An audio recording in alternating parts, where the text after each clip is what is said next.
अस्सलाम वालेकुम दोस्तों, कैसे हैं आप सब। आज मैं ड्रामा इश्क के जुनून की आपके लिए लेटेस्ट एपिसोड और हम रिव्यू आपके साथ पेश करेंगे। हमारी इश्क के जुनून में ड्रामा में क्या दिखाया गया है और क्या दिखाने वाले हैं हमारी आने वाली एपिसोड में, और हमारी टुडे एपिसोड में क्या दिखाया है। जैसा कि आपने देखा, स्टार्ट में ये ड्रामा स्लो चल रहा था और दरमियान में आके इन्होंने ड्रामे का कुछ ऐसे ट्विस्ट दिया कि ड्रामा बदल गया। और हमारी जो आने वाली आज की एपिसोड थी उसमें तो बहुत ज़बरदस्त और बहुत कमाल के ऐसे सीन दिखाए कि ड्रामा हमारा जो बोरियत की तरफ जा रहा था, लोगों ने इसकी केमिस्ट्री चेंज कर दी थी इस ड्रामे की, तो बहुत कम इसकी तरफ ध्यान जा रहा था। लेकिन हमारी जो आज की एपिसोड दिखाई है, कैसे एक दूसरे को हनीमून में जाकर यहाँ पर राइम बहुत ज़्यादा हक कर रहा था और लोगों का जो जहन है थोड़ा सा फ्रेश हो गया सब कुछ देख के, कि जैसे एमन उसको अपना दुश्मन समझ रही थी, अपना दिमागी तवाज़ुन बिल्कुल ख़त्म करके सब कुछ एक साइड पर होकर इस ड्रामे में सारा कुछ ही जो एक कर दिया था कि राइम ही सब कुछ अकेला फेस कर रहा था। लेकिन जैसे ही यहाँ पर एमन का साथ मिला है, ड्रामे में चेंजिंग दिखा दी है, बहुत मज़े के सीन लग रहे थे। अब हमारी जो आने वाली एपिसोड है, हमारा जो रिव्यू है, वहाँ से महीन वापस आ गई है और यहाँ से एमन का जो फियोन्सी है वो भी यहाँ से आ जाएगा, और उधर से राइम की मम्मा, ये तीनों मिलकर ड्रामे में बहुत ज़्यादा माहौल क्रिएट कर देंगे। यहाँ से राइम कोशिश कर रहा है कि एमन का जो दिमागी तवाज़ुन है वो वापस अपनी जगह पर आ जाए, जिस तरीके से पहले उसकी याददाश्त थी उस तरीके से एमन हो जाए।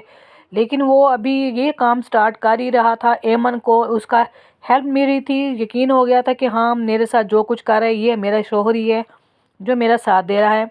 मगर अभी ये खुशी के दिन एमन के शुरू ही हुए थे। स्टार्ट से एपिसोड से लेकर आज की एपिसोड तक वो बहुत ज़्यादा दुखी और बहुत परेशान दिखाई है, लेकिन वो आज की खुशी को अभी इंजॉय कर ही रही थी कि महीन इस ड्रामे में अचानक से फिर आ टपकी। आते ही वो अपने पापा से कहने लगी कि मुझे राइम का पता चाहिए, राइम कहाँ है। उसके पापा जो हैं वो ये कहेंगे कि उसका साथ छोड़ दो, उसने मूव कर ली अपनी शादी, वो अपनी शादी में खुश है और हनीमून को लेकर वो मरी गया है, जिसे लेकर उसे बहुत ज़्यादा गुस्सा आएगा। और वो अब क्या करेगी, माइन ने यहाँ पर आकर अपने कुछ बंदों को हुक्म दे दिए कि वहाँ पर मरी में हनीमून के लिए गया है तो तुम वहाँ पर उसे उसकी जान लेने की कोशिश करें। तो वहाँ पर जब वो हनीमून को एंजॉय करेंगे और एमन को, महीन के कहने पे उसके आदमी एमन को अटैक करेंगे और एमन पर गोलियां मारने की कोशिश करेंगे। यहाँ से एमन बहुत ज़्यादा हैरान होगी कि अब कौन है जो मेरी जान का दुश्मन बना हुआ है, क्योंकि पहले की याददाश्त उसकी अभी अच्छे तरीके से आई नहीं थी और अभी आने वाले सीन इस तरह के देखकर वो और भी ज़्यादा परेशान हो गई है। इसी बात को लेकर राइम अपने पापा को कॉल करेगा कि इस तरह मेरे पर अटैक हुआ है, फिर उसका पापा उसे शायद हेल्प करे, वो बताए कि महीन वापस आ गई है। दोनों हनीमून से होकर जब वापस घर में आते हैं तो फिर अपने पापा के कहने पर वो महीन से मिलने जाता है और महीन को मिलके वो कहता है कि यार क्या ये सब कुछ तुमने किया है, जिस पर आकर महीन हैरान होगी। और कुछ टाइम के बाद ही वहाँ से जवाद भी आ जाएगा जो महीन का फियोन्सी होता है।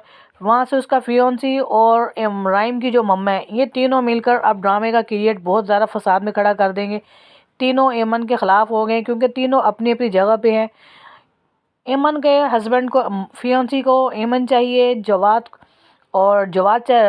को यहाँ पर महीन चाहिए, और महीन को राइम चाहिए, और वहाँ पर रहीम की मम्मा को उसका बेटा फेरोज़ चाहिए। तीनों अपनी अपनी रिलेटिव्स को लेकर अपने रिश्ते को लेना चाहते हैं, मगर कोई एक दूसरे का साथ देने को तैयार नहीं यहाँ पर, जिसकी वजह से ये ड्रामा आगे कंटिन्यू रहेगा। लेकिन ड्रामे में इस तरह की आगे अब यही फसाद क्रिएट रहेगा और यहाँ पर आकर राइम बहुत ज़्यादा परेशान हो जाएगा और बहुत अकेला हो जाएगा कि कितनी मैंने कोशिश करके एमन को अपने साथ मिलाया था, मेरी ज़िंदगी में उसकी खुशी आने ही वाली थी, अब ये सब कुछ स्टार्ट हो गया।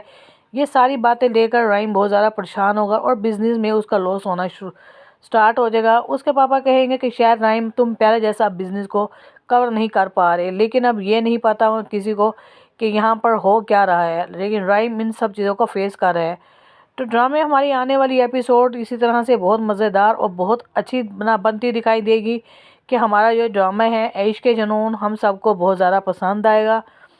इसी के साथ मुझे इजाज़त दें, आपको इस इश्क के जुनून की इस तरह की नई रिव्यू आपके साथ लेकर आएंगे। वीडियो पसंद आए तो मेरे चैनल को लाइक करें, सब्सक्राइब करें, और जो मेरे चैनल पर नए हैं वही मेरे चैनल को लाजमी सब्सक्राइब करें। मिलते हैं इसी तरह के नए ड्रामा सीरियल में, इजाज़त दें। ओके जी, थैंक यू, अल्लाह हाफिज़।